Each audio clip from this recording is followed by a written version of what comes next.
Welcome to your 5 minute focus. Today I'm going to do day 6 and 7. And the goal is not to double up these days. It's really not because there's so much in each day. But it was just, you know how it's just a busy weekend and like you have every intention of doing what you're supposed to be doing. And when the time comes, you just find it so hard to actually do it. That's been me all weekend. Um, so day 6, just and I'm gonna just really just try to sum this up together. Is that there's a reason for everything in our life. Like nothing is nothing is in place in our life that's not supposed to be there. And if it is there and we feel like it's not supposed to be there, God knows. He knows the reason why he has it there. He knows exactly what his intended purpose is for that particular thing, like period.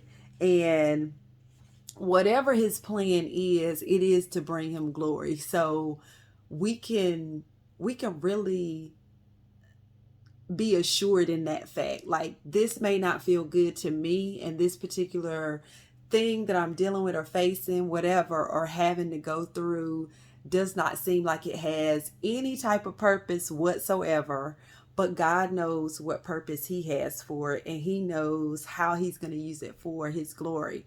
And what we have to then do is not try to figure out what that purpose is, but we have to trust God, trust that he has our entire lives in his hand, and trust that he wants to use everything in our life for his glory. He wants to use everything in our lives to ensure that the focus really stays on him. And there was one line in here that said, living the rest of your life for the glory of God will require a change in priorities, a change in your schedule, your relationships, and everything else.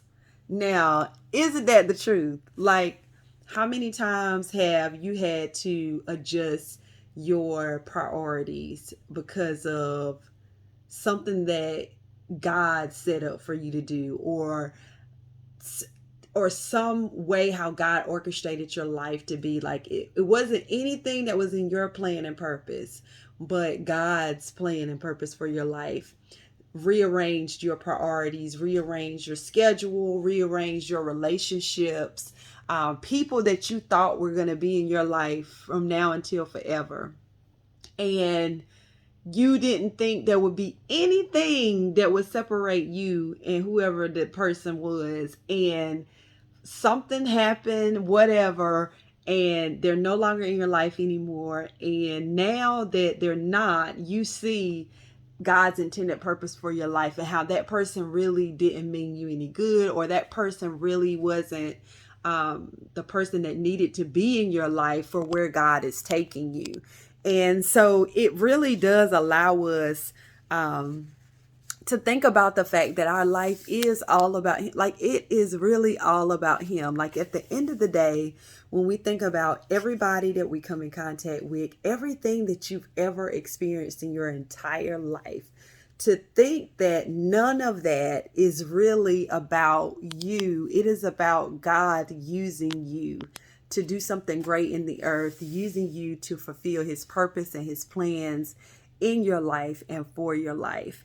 And it it kind of it kind of and I said this the other day, it takes the pressure off a little bit, because then it's like, okay, well, God, if I know that you have everything in your hands, if I know that you're orchestrating this, if I know that you are leading and guiding this, then I don't have to worry, because I know what the end is. Like, I know you've already won the victory over everything in life. So there's nothing that I can't overcome. There's nothing that I can't do. There's nothing that I can't accomplish.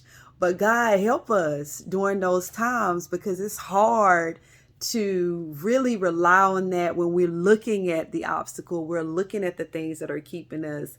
But I want you to focus on the things that God has purposed and planned in your life, because he truly desires to do a great work in you, and he's going to do it for his glory. Lord, I said for your glory. He's going to do it for his glory.